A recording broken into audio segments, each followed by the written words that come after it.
बताइए 2024 में क्या होगा? क्या होगा? झोला उठेगा। छोला उठेगा? काहे छोला उठवाइएगा जी आप? इसलिए कि अब 2024 में भारत की जनता हाँ हर बूथ वार्ड गली चौराहे से ये कहेगी हाँ कि चलो रे झोली उठाओ चौकीदार, अब जाने की तेरी रुट आई। ये हर जगह हर हर मोदी घर घर मोदी हो रहा है। हर हर मोदी करते करते घर घर बेरोजगारी आ गया, और फिर भी आप लोगों को शर्म नहीं आती दलाली करते हुए? दलाली क्यों करेंगे? मतलब मीडिया से बड़ा दलाल, मीडिया से बड़ा दलाल बताइए जनता को। हम तो कह रहे हैं कि हम जनता जो है इस बार 24 में चुनाव आयोग से भी रिक्वेस्ट है कि यहाँ काला स्याही मत लगाओ, अब हमें जनता को चुना लगाओ। हाँ, और क्या कहें? आप इनडायरेक्टली बोल रहे हैं कि राहुल गांधी को लाना चाहिए, है ना? नहीं, मैं नहीं बोल रहा हूँ। नहीं, पढ़े लिखे तो वही है, मोदी जी से तो पढ़े लिखे हैं। ये मान रही है, देखिए ये खुद ही मान रही है, ये मेरे वर्ड तो पढ़े लिखे हैं। तो ये मानती है मोदी जी अनपढ़ है? मोदी जी से तो राहुल गांधी ज्यादा पढ़े लिखे हैं। अनपढ़ मान रही है? पूरा देश जानता है। इन्होंने खुद कहा कि मोदी जी अनपढ़ है, तो ये बताइए। देश जानता है, पूरा देश भी जानता है। सही बात।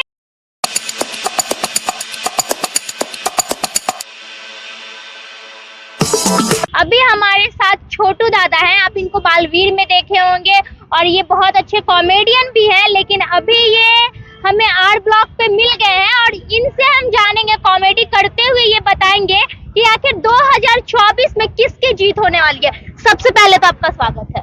Thank you. आपको छोटू दादा से तो सब आपको जानते हैं, बालवीर से सब आपको जानते हैं, हमेशा कॉमेडी करते नजर आते हैं। आपका पूरा नाम क्या है? कलीम शेख। कलीम शेख।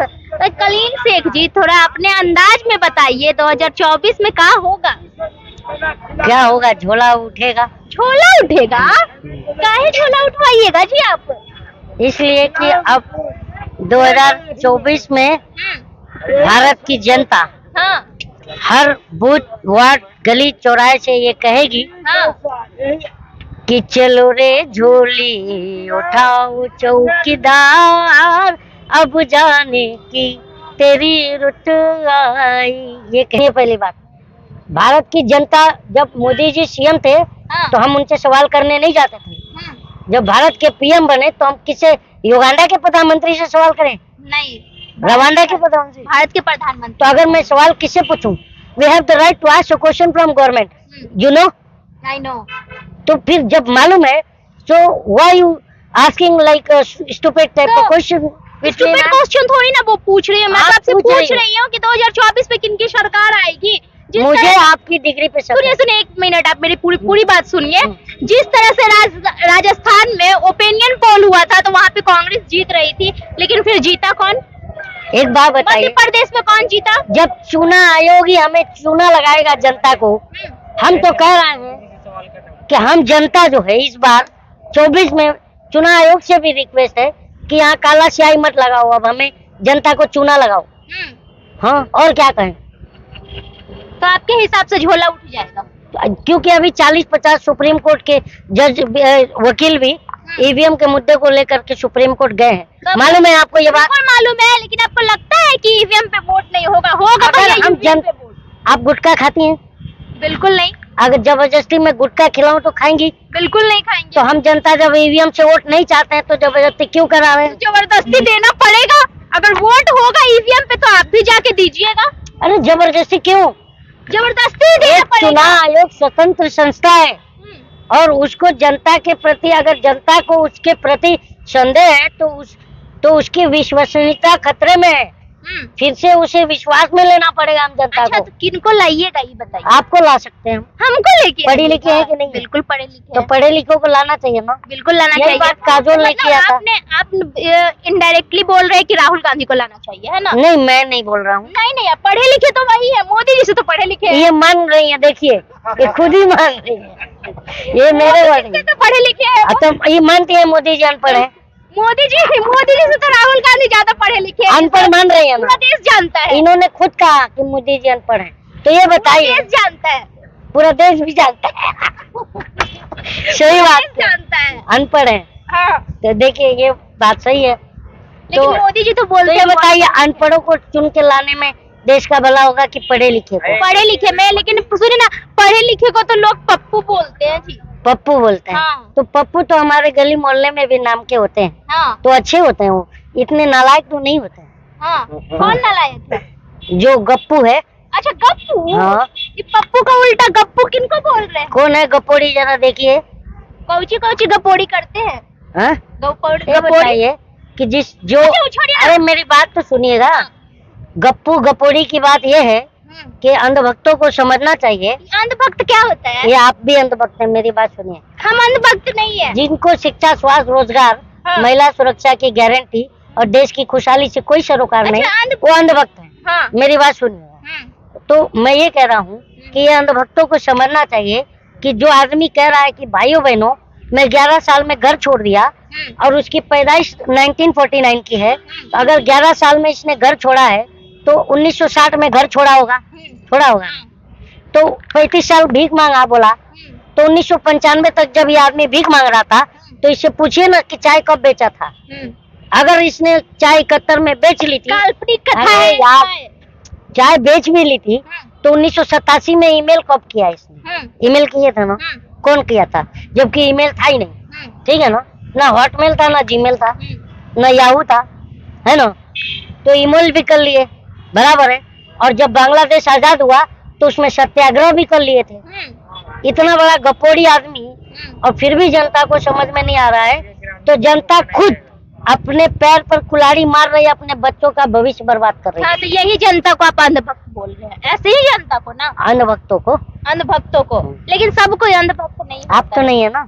नहीं, हम तो अंधभक्त तो नहीं बहुत है। खुशी की बात है। बहुत खुशी की बात है। हाँ। तो आपके हिसाब से जो पढ़े लिखे होंगे उन्हीं को वोट जाएगा। पढ़े लिखे का नाम मत बोलिएगा, नहीं तो अंधभक्त आपके चैनल बंद करा देंगे, पहली बात।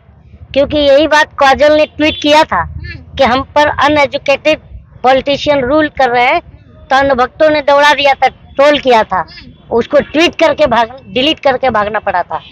और अन अकेडमी का जो टीचर है करण सेंगवार, उसने भी बोला था कि पढ़े लिखों को वोट करना, तो उसकी नौकरी चली गई थी। अच्छा, क्योंकि अंधभक्तों को पता है मेरा ही नेता अनपढ़ है। सुनिए, हम आप तो अंधभक्त, आप तो झोला उठा के जाने वाले बोल दिए। मेरे वीडियो में तो सब कुछ चलेगा आपका, हम तो सोशल मीडिया वाले पत्रकार हैं, तो आप कैसे बोल रहे कि आप दलाली करते हैं?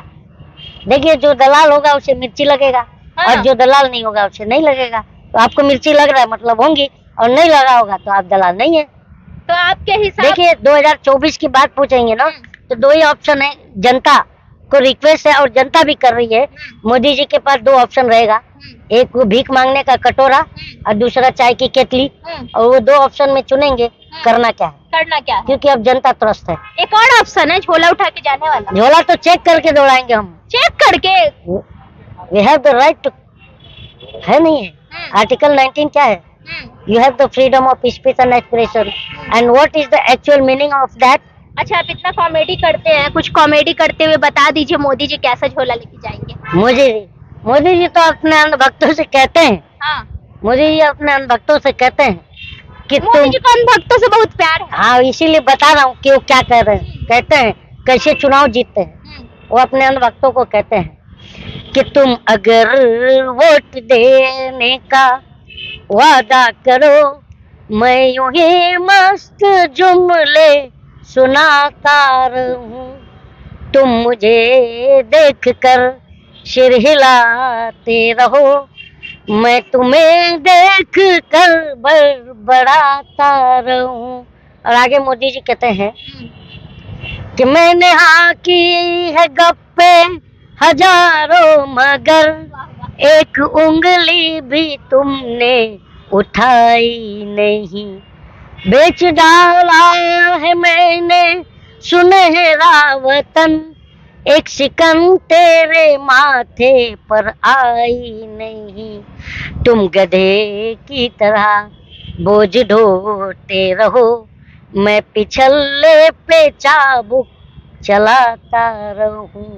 और आगे मोदी जी कहते हैं कि मैं भला हूँ, बुरा हूँ या चालाक हूँ, तुम हमेशा से बचिया के ताऊ रहे, रात दिन हल चला कर न गैरत जगी, चंद पैसों में हरदम बिकाऊ रहे, तुम परेशान रहो बिलबिलाते रहो, मैं जले पे नमक भुराता रहूं। वाह तो यही तो कर रहे हैं। एकदम। आज तो लगता है सारे अंधभक्त आपको गाली देने वाले हैं। अंधभक्त मेरे वीडियो देख के शौचालय में बेहोश हो जाते हैं मेरे। हाँ, शौचालय में बेहोश हो जाते हैं। तो चलिए, हमारे साथ छोटू दादा थे और ये जो भी मेरे वीडियो में बोले हैं वो आपको कैसा लगा, और 2024 इलेक्शन के बारे में अपनी प्रतिक्रिया जरूर दे दीजिएगा।